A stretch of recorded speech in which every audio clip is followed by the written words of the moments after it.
मैं एक अय्याश और आवारा टाइप का लड़का था। मेरे सभी दोस्तों के बाप अमीर थे। मेरे दोस्त रोज़ाना नई और खूबसूरत लड़कियों को मेरे बंगले पर लेकर आते और हम सब दोस्त मिलकर खूब मौज मस्ती करते। एक दिन मेरे दोस्त एक लड़की को ख़रीद कर ले आए। मैं जैसे ही उसके पास गया तो वो रोने लगी और मेरी मिन्नतें करने लगी। मैंने तरस खाकर उसे छोड़ दिया। कुछ समय बाद मेरी माँ का एक्सीडेंट हुआ तो मैं माँ को लेकर अस्पताल चला गया।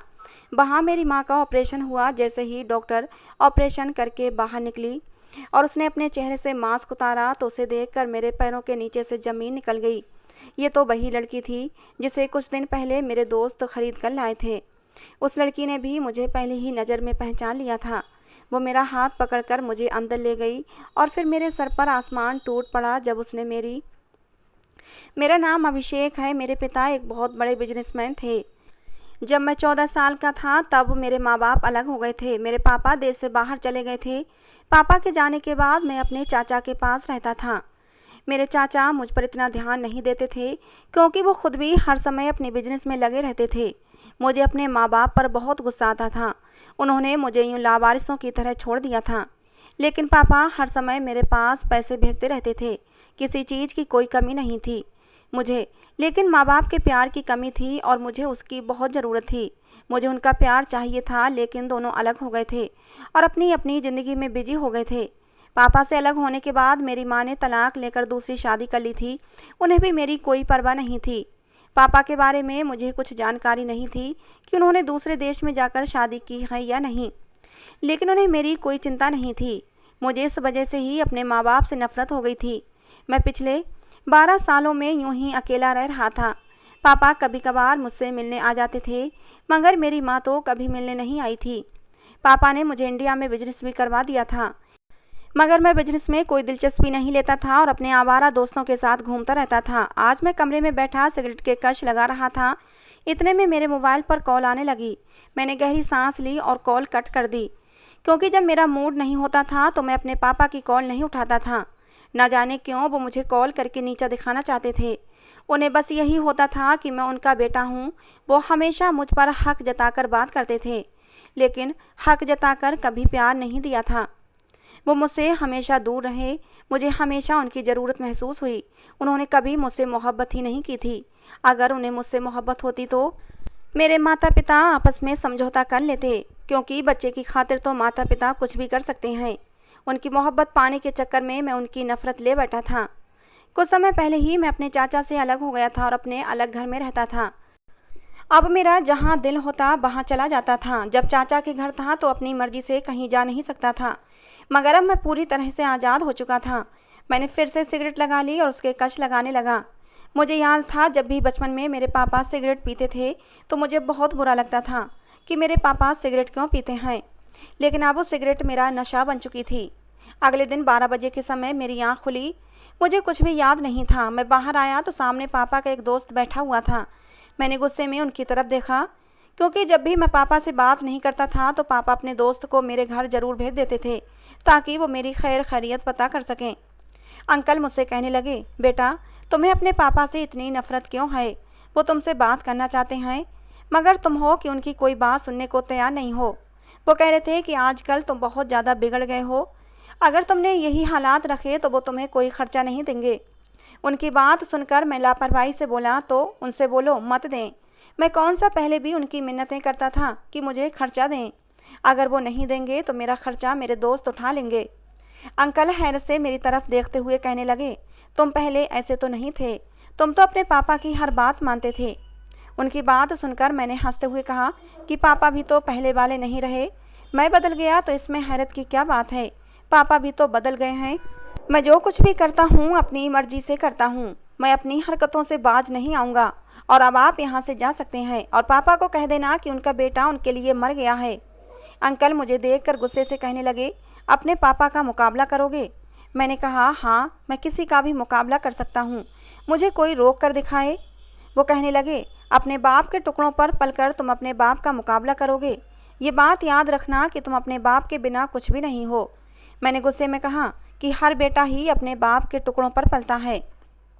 मैं कोई अनोखा नहीं हूँ, मुझे पालना उनका हक था। अंकल बोले, तुम एक बिगड़ी हुई औलाद हो। ये कहकर अंकल चले गए। मगर मुझ पर उनकी किसी बात का असर नहीं हुआ था। थोड़ी देर बाद मेरा दोस्त आ गया और कहने लगा कि वो आज रात मेरे घर आएगा। मैं जानता था कि वो मेरे घर क्यों आना चाहता है। मैंने उसकी बात सुनकर हाँ में सिर हिला दिया, क्योंकि मेरे दोस्त अक्सर मेरे ही घर मौज मस्ती किया करते थे और इसी वजह से मैं भी बिगड़ गया था, क्योंकि यहाँ पर कोई रोक टोक करने वाला नहीं था। पहले तो मैं उन्हें इग्नोर कर देता था, फिर धीरे धीरे मुझे भी उनके गलत कामों में मज़ा आने लगा और फिर धीरे धीरे मैं भी बिगड़ता चला गया। मेरे दोस्तों ने अपने साथ हर बुरे काम में मुझे भी लगा लिया। उनके साथ रहकर मैं बहुत ख़राब हो गया था। मगर अब मैं कोई बिजनेस करने के बारे में सोच रहा था, क्योंकि अगर पापा ने हाथ खींच लिया तो मैं जो इतने ऐशो आराम कर रहा था वो नहीं कर पाता। यही सोचकर मैं ऑफिस चला गया। आज मैं पहली बार ऑफिस आया था। ऑफिस के सब लोग मुझे हैरानगी से देख रहे थे। इससे पहले पापा के दोस्त की जिद पर वहाँ गया था। मैंने गुस्से में जाकर सबको पहले ही दिन बता दिया था कि मैं उनका नया बॉस हूँ। रात के समय मेरे घर में पार्टी थी, इसलिए मैं जल्दी घर आ गया। मेरे सब दोस्त आ चुके थे। ड्राइंग रूम में एक लड़की भी बैठी हुई थी जो मेरे दोस्त लेकर आए थे। वो लड़की मुझे मुंह बना बना कर देख रही थी। मैंने गुस्से में कहा कि मुझे ऐसे क्यों देख रही हो। मेरा दोस्त कहने लगा, क्या हो गया है, ऐसी बात क्यों कर रहे हो, वो वापस चली जाएगी। मैंने गुस्से में कहा, जाती है तो चली जाए, मुझे इससे क्या करना है। मेरे दोस्त मुझे गुस्से से घूरने लगे। जिस तरह वो लड़की नखरे दिखा दिखा कर अपने शरीर का प्रदर्शन कर रही थी, मुझे एक आंख नहीं भा रही थी। मुझे तो उस पर गुस्सा आ रहा था। मैं अपने कमरे की तरफ जाने लगा। मेरे दोस्त ने मुझे रोक लिया और कहने लगा, पागल हो, ये सब कुछ छोड़कर जा रहे हो। मैंने कहा, मैं इतना नेक भी नहीं हूँ कि ये सब छोड़कर चला जाऊँ। बस तुम लोग मेरे आने का इंतज़ार करो। ये कहकर मैं अपने कमरे में चला गया। थोड़ी देर बाद फ्रेश होकर कमरे से बाहर आ गया। वहाँ पर उनके साथ ही बैठ गया। अगले दिन मेरी आँख खुली तो मेरा सर दर्द से फट रहा था। मैंने मोबाइल उठाकर टाइम देखा तो 8 बज रहे थे। मुझे हैरत हुई कि मैं इतनी जल्दी कैसे उठ गया। खैर, मैं उठा, फ्रेश हुआ और ऑफिस के लिए तैयार हो गया। सारा दिन ऑफिस में गुजार कर रात को घर वापस आया और अपने दोस्त को कॉल की और उससे पूछा, आज नहीं आना क्या। वो कहने लगा, अगर तुम कहते हो तो कोई लड़की ले आते हैं। मैंने उससे कहा, ठीक है, अभी आ जाओ। अब तो मुझे अजीब सी लत लगती जा रही थी। बिना लड़की के तो अब मेरा टाइम ही नहीं पास होता था। पापा ने मुझे अब कॉल करना छोड़ दिया था और चाचा भी हालचाल नहीं पूछते थे। अब बिल्कुल ही मुझे खुली आज़ादी मिल गई थी। हर समय मेरे हाथ में सिगरेट होती। हर रोज़ लड़कियां मेरे पास शाम गुजारने आती थीं। अब तो मेरी यही रूटीन बन गई थी। मुझे किसी की भी कोई परवाह नहीं थी। मुझे खुद ही मालूम नहीं होता था कि लड़कियां कहाँ से आती हैं। बस मुझे इतना पता होता था कि मेरे दोस्त उन्हें कहीं से ख़रीद कर लाते हैं और उन लड़कियों को पैसे मैं देता था। समय यूँ ही गुजरता जा रहा था। फिर एक दिन रात के समय मैं लॉन में खड़ा सिगरेट पी रहा था। थोड़ी देर बाद मुझे एहसास हुआ कि जैसे कोई मेरे कमरे में है। मैं लॉन से अपने कमरे की तरफ आया। सामने देखकर मैं दंग रह गया। हैरत से मेरी आंखें खुली की खुली रह गईं। मुझे बिल्कुल भी उम्मीद नहीं थी कि मेरे पापा अचानक मुझे बताए बगैर आ जाएंगे। वो मुझे देखकर कहने लगे, ये घर का तुमने क्या बनाया हुआ है। मैंने गुस्से में कहा कि आपको नज़र नहीं आ रहा, घर को घर ही बनाया हुआ है। पापा कहने लगे, ये तो मुझे कहीं से भी घर नहीं लग रहा। मैं बात बदलते हुए बोला, आपने मुझे अपने आने के लिए क्यों नहीं बताया। उन्होंने मेरी बात काट दी और बोले, अपनी हालत देखी है। मैंने कहा, क्यों, मेरी हालत को क्या हुआ है, बुरी है क्या। वो गुस्से में खाने वाली नज़रों से मुझे घूरने लगे और बोले, बुरी नहीं, बहुत बुरी है। ये तुम किन चक्करों में पड़े हुए हो। पापा की बात सुनकर मैंने कहा कि मैं क्या कर रहा हूँ, इससे आपको क्या मतलब है। आपकी मेहरबानी होगी कि आप यहाँ से चले जाएं। मुझे आपसे कोई बात नहीं करनी। मैंने गुस्से से कहा तो वो कहने लगे, ठीक है, फिर ये समझो कि तुम्हारा बाप अब तुम्हारे लिए हमेशा के लिए मर गया है। मेरे पास मत आना। ये कहकर वो वहाँ से चले गए। मैं भी उन्हें नहीं रोका, क्योंकि जब भी वो मुझसे मिलने आते तो यही शब्द दोहराकर वापस चले जाते थे। कभी उन्होंने मुझे अपने सीने से नहीं लगाया था। उनके पास तो मेरे लिए समय ही कहाँ था। वो सिर्फ 1 या 2 घंटे के लिए मेरे पास आते। उनके जाने के बाद मैंने एक लंबा सा सिगरेट का कश लिया और फिर से लॉन में आ गया। ठंडी हवा चल रही थी। मैंने गहरी सांस ली। इतने में मेरे मोबाइल पर कॉल आने लगी। मैंने मोबाइल की तरफ देखा। मेरे दोस्त का नंबर जगमगा रहा था। मेरे लबों पर मुस्कुराहट बिखर गई। मैं नहीं जानता था मैं इतना खुश क्यों हो रहा हूँ। मैंने जल्दी से कॉल उठाई तो दूसरी तरफ मेरे दोस्त की जगह पर कोई लड़की बात कर रही थी। मैंने पूछा, कौन बात कर रही हैं आप। वो कहने लगी, आपके दोस्त की दोस्त बात कर रही हूँ। उसकी बात सुनकर मुझे गुस्सा आया। मैंने गुस्से में कहा कि मुझे कॉल क्यों की है। कहने लगी कि आपने मेरे दोस्त को क्यों बुरे कामों पर लगा रखा है। खुद तो एक बिगड़े हुए इंसान हो, मेरे दोस्त को भी बिगाड़ रखा है। अगर रत्ती बराबर भी आपके अंदर शर्म है तो फिर मेरे दोस्त को इन कामों से दूर ही रखना। आपकी वजह से मेरा दोस्त मुझसे दूर होता जा रहा है। उसकी बात सुनकर मुझे गुस्सा आ गया और इस कदर गुस्सा आया कि मैंने अपनी मुट्ठियाँ भींचकर कॉल काट दिया, क्योंकि अगर वो कुछ और कह देती तो मेरी बर्दाश्त से बाहर हो जाना था। मुझे बहुत हैरत हो रही थी कि ये लड़की कौन थी। मैं उससे एक बार उस अकड़ू लड़की को देखना चाहता था। उससे बदला लेना तो बाद की बात थी।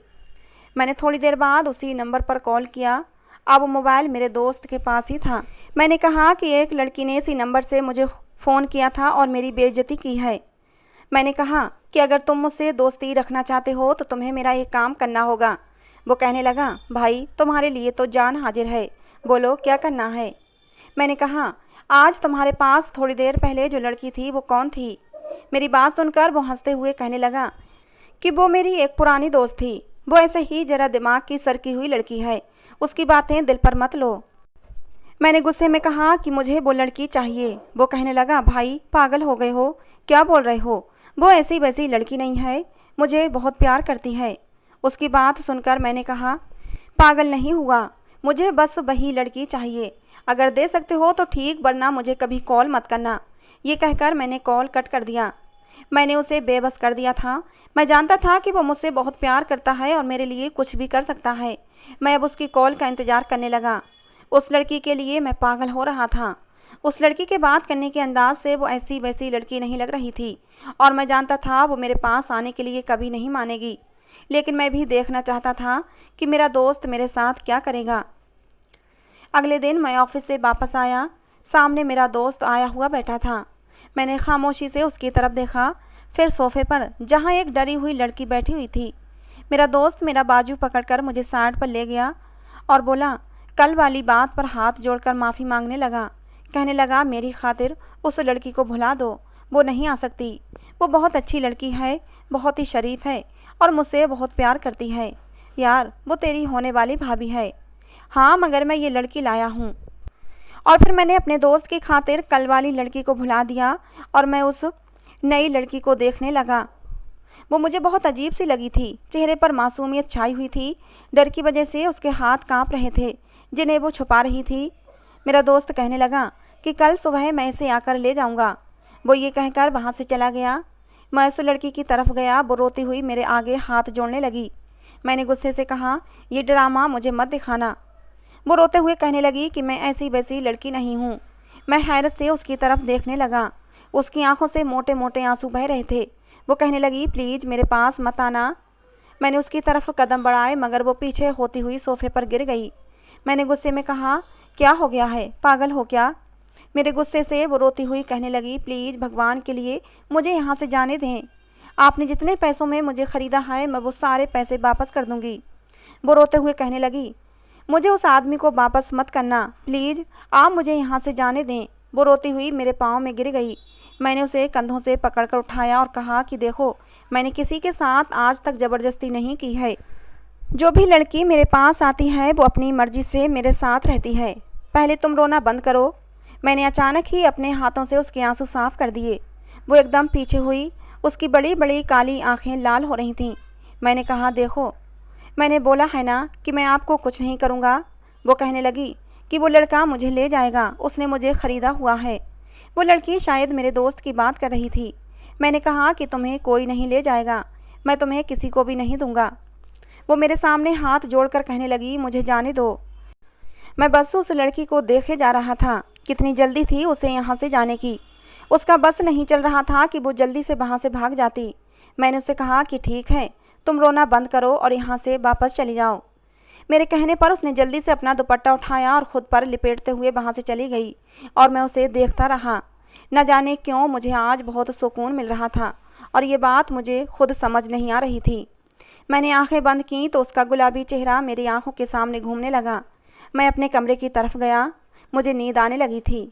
आज से पहले तो मैं रात को देर तक जागता रहता था, मुझे कभी नींद नहीं आई थी। मैं बेड पर लेटा, मेरी आंखों के सामने न जाने क्यों वही लड़की बार बार आ रही थी। अचानक मुझे अपने दोस्त का ख्याल आया। उसने मुझसे कहा था कि वो सुबह आकर इस लड़की को ले जाएगा, और वो लड़की कह रही थी कि उसने उसे ख़रीदा है। अब तो मेरे दोस्त ने मुझे उसके बारे में पूछना ही था। मैं यही सोच रहा था कि मैं उसे क्या जवाब दूंगा। मैंने गहरी सांस ली, मगर बार बार वही लड़की मेरे आंखों के सामने घूम रही थी। मैंने एकदम से आंखें खोलीं। पता नहीं क्यों मेरा दिल एक बार फिर से उस लड़की को देखने का कर रहा था। जी चाह रहा था कि वो फिर से मेरे सामने आए और मैं उसे देखता रहूं। वो मेरे सामने बैठी रोती रहे और मैं उसे चुप कराता रहूं। वो रोते हुए भी कितनी प्यारी लग रही थी। मैं यही सब सोचते हुए पता नहीं कब सो गया। सुबह मेरे कानों में मेरे दोस्त की आवाज़ आई। मैंने आंखें रगड़ते हुए उसकी तरफ देखा। वो गुस्से में कहने लगा, वो लड़की किधर है? मैंने अपना सर एक हाथ से दबाते हुए कहा कि पता नहीं, मैं तो अचानक ही सो गया था। न जाने उस लड़की ने मुझे क्या पिला दिया था। उसके बाद मुझे कुछ याद नहीं कि वो किधर गई। मेरा दोस्त तो हंसते हुए कहने लगा, शक्ल से तो इतनी शरीफ और मासूम लग रही थी, और तुझ जैसे चालाक इंसान को धोखा दे गई। मैंने कहा, भाई अब मुझे उस लड़की के बारे में कुछ नहीं मालूम। वो कहने लगा, अच्छा मैं कोई और लड़की ले आऊँगा। अपने दोस्त की बात सुनकर मेरी आंखों के सामने उस लड़की का रोता हुआ चेहरा घूम गया। कैसे रो रो कर वो मुझसे माफ़ियाँ मांग रही थी, हालांकि उसकी कोई गलती भी नहीं थी। उस वक्त तो माफ़ी मुझे मांगनी चाहिए थी। मैंने नाम में सिर हिला दिया, कहा कि अब दूसरी लड़की की कोई ज़रूरत नहीं। इसी तरह किसी दिन कोई लड़की मुझे मार कर चली जाएगी। मेरा दोस्त मेरी बात पर हैरान हुआ, कहने लगा कि तुम कब से लड़कियों से डरने लगे?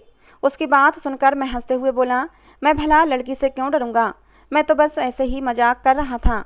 वो कहने लगा, तुम बहुत बिगड़ गए हो। उसकी बात सुनकर मैंने कहा कि सुधर भी सकता हूँ, तुम चिंता मत करो। मैं ये कहकर फ्रेश होने चला गया। मेरा दोस्त मुझसे कहने लगा कि मुझे लगता है सच में तुम्हारे पापा की बातों का तुम पर असर हुआ है। मैं उसकी बातें सुनकर मुस्कुरा दिया और कहा, मुझे देर हो रही है, मैं ऑफिस जा रहा हूँ। मैं ये कहकर निकल गया। रास्ते में कुछ लेने के लिए मैं एक शॉप में दाखिल हुआ। अचानक से मेरी एक औरत के साथ टक्कर हुई। मैं जैसे ही उसकी तरफ देखा तो मेरे होश उड़ गए। मैं एक टक बिना पलकें झपकाए उन्हें देख रहा था। वो शायद मुझे पहचान नहीं पाई थीं, मगर मैंने उन्हें पहचान लिया था और अचानक ही मैं बोल पड़ा, मम्मा आप? मैंने जब उन्हें मम्मा कहा तो वो हैरत से मेरी तरफ देखने लगी थीं।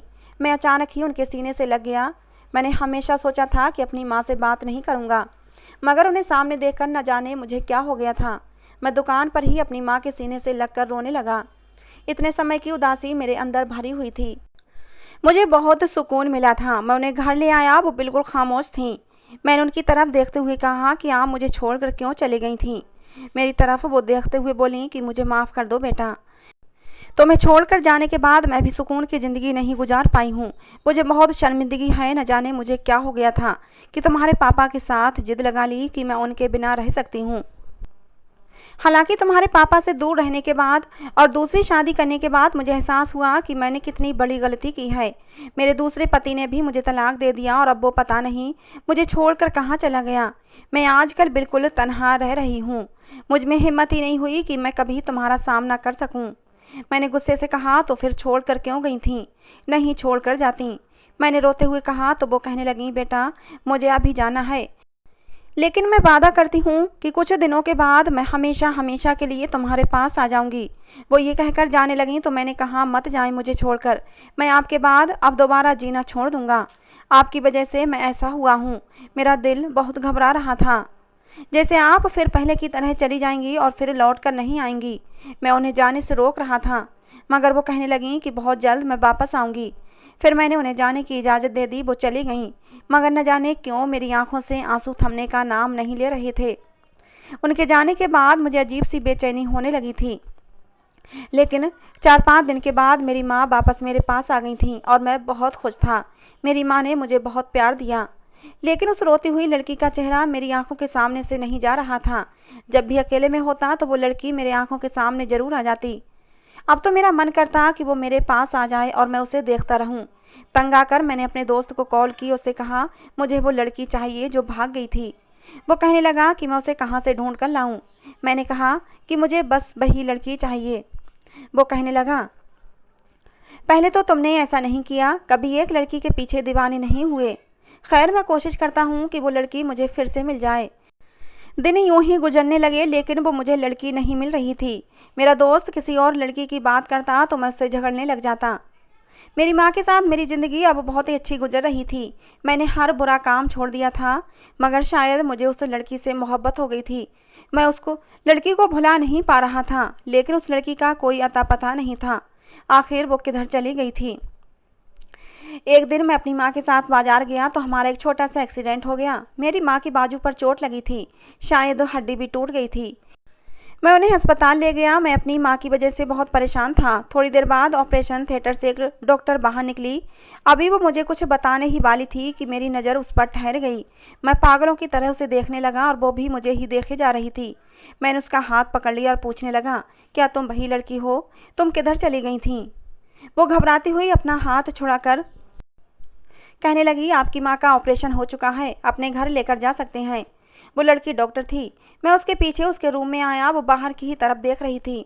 मैंने उसे बुलाया। उसने मुड़कर मेरी तरफ देखा और अपनी आंखों से आंसू साफ करने लगी। मैंने कहा कि मैंने आपको बहुत तलाश किया, मैं आपसे इश्क कर बैठा। पता नहीं कब वो पहली मुलाकात मोहब्बत में बदल गई।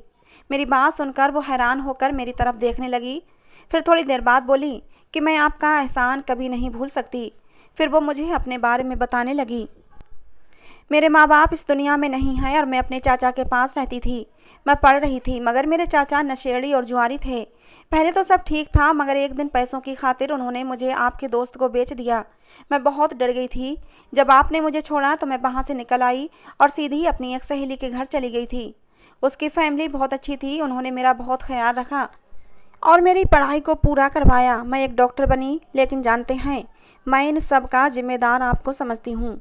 अगर आज मैं यहाँ हूँ तो बस आपकी वजह से हूँ। मैंने कहा, तो फिर मुझसे शादी कर लो, मेरे एहसान का बदला चुका दो। मैं तुम्हारे बिना नहीं रह सकता। उस लड़की ने ना में सिर हिला दिया और कहने लगी, आप अच्छे इंसान नहीं हैं। अपने माँ बाप के साथ में नहीं रहते। आपको तो रोज़ एक नई लड़की चाहिए। आपके साथ शादी करके मैं अपनी ज़िंदगी नरक नहीं बना सकती।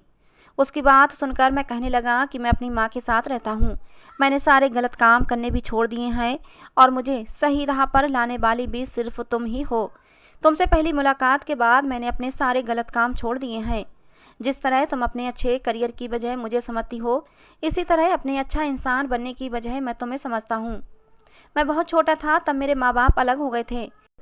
माँ ने भी छोड़ दिया था और उन्होंने दूसरी शादी कर ली थी। मैं अकेला हो गया था। मुझे कोई कुछ कहने वाला नहीं था। जहाँ दोस्त ले जाते चला जाता। पापा पैसे भेज देते थे, पैसे की कोई कमी नहीं थी। खुद भी अय्याशी करता और अपने दोस्तों को भी करवाता था। इसीलिए मैं बिगड़ गया था। मगर जिस रात तुम मेरे पास आई थी, मुझे बहुत अजीब लगा था। तुम्हारी आंखों में आंसू देखकर, तुम्हें रोता हुआ देखकर मुझे कुछ हुआ था। मैं इतना रहमदिल नहीं था, तुम्हें छोड़ देता, मगर पता नहीं क्यों तुम्हारे आंसुओं ने मुझे मजबूर कर दिया था। वो मेरी तरफ देखे जा रही थी। शायद उसे विश्वास नहीं आ रहा था कि सच में मैं बदल गया हूँ। मैंने गहरी सांस लेकर उसकी तरफ देखा, उसके कदमों में बैठ गया और उसे यकीन दिलाया कि मैं भी अब एक अच्छा इंसान बनकर उसके साथ ज़िंदगी गुजारना चाहता हूँ। और शायद उसे भी मेरी मोहब्बत पर यकीन हो गया था। उसने मुस्कुराते हुए हाँ में सिर हिला दिया। मैं जब माँ को घर लेकर आया तो उन्हें उस लड़की के बारे में बताया। वो भी शादी के लिए मान गई। मैं बहुत खुश हुआ। जल्दी ही मेरी उसके साथ शादी हो गई। और सुहाग रात को जब मैं अपनी पत्नी के कमरे में जा रहा था तो मेरे दिल की धड़कनें ऐसे धड़क रही थीं जैसे मैं पहली बार किसी लड़की से मिलने जा रहा हूँ। हालांकि इससे पहले मेरी कोई रात ऐसी नहीं होती थी कि मैं किसी लड़की की बाहों में न सोया हूँ, लेकिन ऐसा लग रहा था कि जैसे आज मेरा पुनर्जन्म हुआ हो। मैं बिल्कुल भी पहले वाला इंसान नहीं रहा था। और फिर जो सुकून मुझे अपनी पत्नी की बाहों में मिला, वो आज तक मुझे किसी लड़की की बाहों में नहीं मिला था। मैंने भगवान का धन्यवाद किया कि मुझे सही राह पर लाने वाली लड़की मिल गई थी। सच कहते हैं, एक अच्छा इंसान बहुत से लोगों को अच्छा बना देता है। उस लड़की की एक मुलाकात ने ही एक बिगड़े हुए लड़के को सुधार दिया था और आज मेरी वजह से मेरे दोस्त भी सुधर गए थे। मेरे दोस्त ने भी उस लड़की से शादी कर ली थी जिसने फ़ोन करके मुझसे बुरी बातें की थीं। वो लड़की भी मेरी बहुत एहसानमंद है कि उसकी वजह से उसे उसका प्यार मिल गया था। आज मैं अपनी पत्नी और अपनी माँ के साथ हंसी खुशी ज़िंदगी गुजार रहा हूँ। तो दोस्तों, आज की हमारी ये कहानी आपको कैसी लगी? पसंद आई हो तो प्लीज़ एक लाइक और एक प्यारा सा कमेंट ज़रूर करना। कहानी को अंत तक सुनने के लिए आप लोगों का बहुत बहुत धन्यवाद। मिलते हैं दोस्तों अगली किसी नई कहानी में।